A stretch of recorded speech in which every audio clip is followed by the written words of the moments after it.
So for today's video mga paps, bali magbibigay lang ako ng konting review regarding dito sa Aerox V3 natin sa ilang araw na paggamit ko.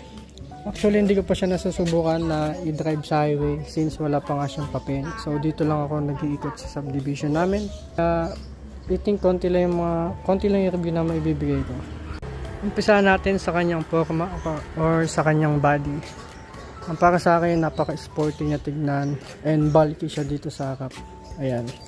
Kung papansin nyo, bulky siya. Hindi lang masyadong halata sa video pero pag nakita nyo sa personal, ang bulky niya. Then pagkadating dito sa likod, yan, mukha na din siyang big bike dahil sa kanyang taillight na mukhang pang R15 ba yan or Sniper 150.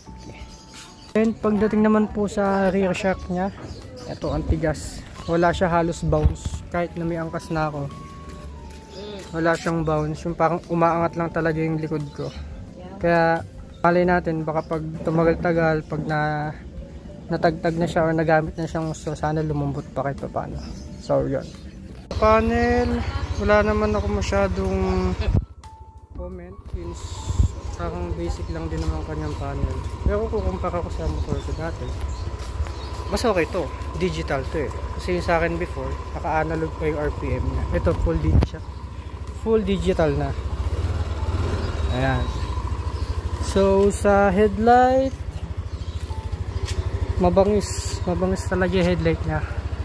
Lalo na pag sa personal mo tinignan, grabe yan mga paps.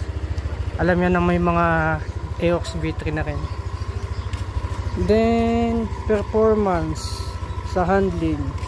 Yung handling para sa akin since makakapal yung gulong niya, front and rear, mas ano siya, stable. Maganda yung handling niya. Hindi ka parang nagwiwigil pag lumiliko or yung ginagalaw-galaw yung manibela. Hindi siya malikot. Signal light sa likod. Ayan. So signal light niya, LED naman na yan. Mas manipis daw to compare sa mga unang version. Sa mga di nakakalam, first time ko lang mag-Aerox. Then jump agad tayo sa V3. Kaya hindi ko siya makukumpara masyado sa version 1 and version 2. Pero yun nga, madami nagsasabi na mas maangas na tignan tong version 2. Pero yung iba naman sinasabi mas pogi pa rin yung version 1, version 2. Iba-iba naman tayo ng ano dyan, ng opinion. Kaya okay lang. So yun lang. Bali abang na lang kayo sa mga next vlog ko pa about dito sa Aerox natin.